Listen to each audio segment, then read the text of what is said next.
Buenas tardes, mi nombre es Ángel Joaquín Salazar Villagrán, carnet 2020-31099. El objeto de este video es hacer una descripción de uno de los sucesos históricos más importantes de Guatemala, el cual es la Revolución del 44. Mencionaré antecedentes, descripción y consecuencias del suceso. Los antecedentes principales de los sucesos transcurridos durante y después del famoso suceso de la Revolución del 44 en Guatemala la encontramos en la época de la conocida Paz de los Cementerios. En 1931, Jorge Ubico Castañeda, conocido militar de inclinaciones de extrema derecha, obtiene el poder presidencial en medio de golpes de Estado e intervencionismo económico. Desde el gobierno de Manuel Estrada Cabrera, Estados Unidos comenzó, por medio de algunas empresas, la más conocida de todas, la United Fruit Company, a intervenir en la economía de la nación, creando latifundios plataneros, contratando obreros y agricultores indígenas bajo un régimen de austeridad y explotación, generando una inmensa cantidad de capital que iba directo a la producción interna de los Estados Unidos y asegurando la posesión del Estado de Guatemala como un lugar seguro y adecuado a sus intereses políticos. De esta época se tiene conocimiento de muchas de las atrocidades cometidas en contra de las clases pobres guatemaltecas. Mediante métodos de espionaje apresaba a personas civiles, casi en su totalidad, inocentes de los cargos que se les imponía en mitad de la calle, terminando siendo fusilados o aprisionadas de por vida o sometidas al régimen laboral. Con una política dictatorial preocupantemente similar a la de los nazis en Alemania de los años 40, Italia, Japón y España, suprimió algunos de los derechos fundamentales para el ciudadano como el derecho a la libertad de expresión, el derecho a la libre locomoción, a formar parte y crear partidos políticos, sindicatos o cooperativas, además de dominar una asamblea legislativa títere.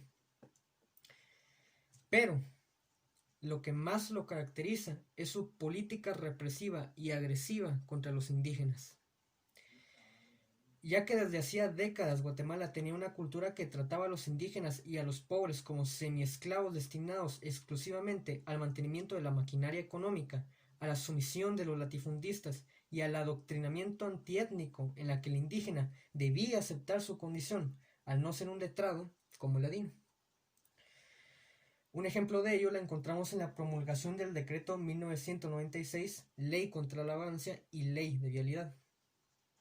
En ambos, obligaban a los campesinos pobres e indígenas, entre otras cosas, a trabajar casi gratuitamente en las fincas cafetaleras y en los latifundios bananeros, a laborar de esa forma permanentemente, sin la oportunidad de escalar administrativamente a la construcción de carreteras y vías de transporte para la movilización de la mercancía en los puertos del país.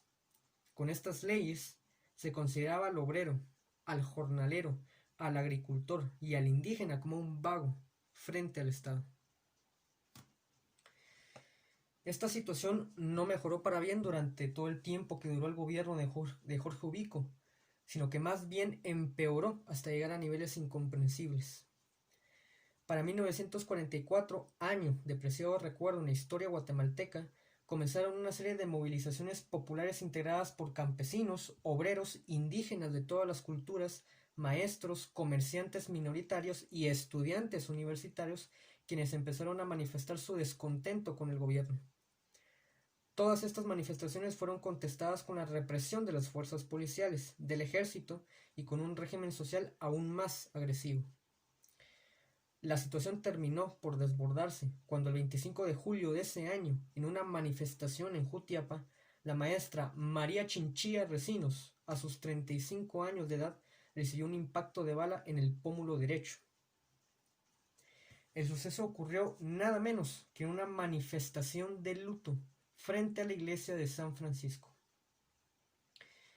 3 días antes, 311 personas, en su mayoría estudiantes universitarios, firmaron un documento con el cual se exigió la reinstauración de las garantías constitucionales recientemente derogadas. El 1 de julio, en medio de la presión social, Jorge Ubico presenta su renuncia frente a la Asamblea Legislativa y se exilia en nada menos que Nueva Orleans. 3 días después, es autoimpuesto en el poder Juan Federico Ponce Baidés, en una ceremonia a puerta cerrada y resguardada por un contingente militar. Con su gobierno continuaron las acciones violentas en contra de la población civil, entre ellas el asesinato del periodista Alejandro Córdoba, luego de que publicara en El Imparcial, un periódico de renombre en la época, una denuncia a favor de la destitución del actual presidente. La revolución comenzó una semana antes del 20 de octubre, en donde la oficialidad joven del Ejército Nacional, junto a la población civil, combatió contra algunas guarniciones militares que aún estaban del bando del régimen, y llegó a su punto álgido el 20 de octubre, con la toma del cuartel de Matamoros y la destrucción parcial del castillo de San José el mismo día. Ponce Baidés se exilia en México y con la toma del gobierno de facto se derroca la dictadura de hace más de 50 años. Con la victoria de la Revolución del 44, el gobierno fue controlado por un triunvirato civil, el ciudadano Jorge Torielo Garrido, el mayor Francisco Javier Arana y el capitán Jacobo Arbenz Guzmán. La consecuencia más representativa de esta nueva era democrática, en la que sucedieron los gobiernos de las dos últimas figuras históricas, fue que se inauguró un sistema de elección democrático que contradecía totalmente las elecciones fraudulentas de los regímenes anteriores, en donde podían participar todos los sectores de la población civil. Con las nuevas leyes se restableció el derecho a la libertad de expresión, a la creación de partidos políticos, se estableció la autonomía de la Universidad de San Carlos de Guatemala, la construcción de escuelas públicas y hospitales, la organización sindical de los trabajadores y campesinos indígenas y también el derecho a huelga pacífica. Algunos decretos creados fueron el Código de Trabajo, todavía vigente, aunque con sus reformas, el Decreto 900, que comenzó la conocida Reforma Agraria, en donde se modernizó la producción agrícola para superar el atraso económico del semifeudalismo y para expropiarle todas las tierras pertenecientes a la UFCO y otras empresas norteamericanas, quienes la tenían en desuso.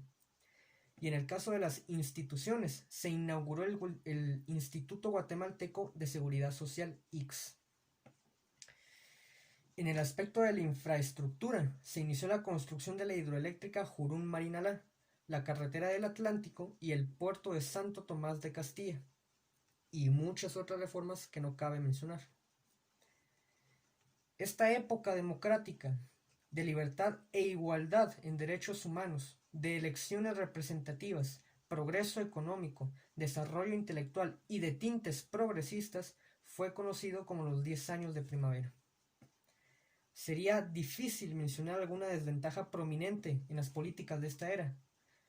Todo lo que aquí se desarrolló fue con el objetivo de recuperar la dignidad de los indígenas por su identidad cultural, por mejorar la infraestructura obsoleta y vieja de tiempos pasados y en asegurar una democracia igualitaria y pacífica bajo una fuerte identidad nacional y en contra de cualquier clase de intervención norteamericana.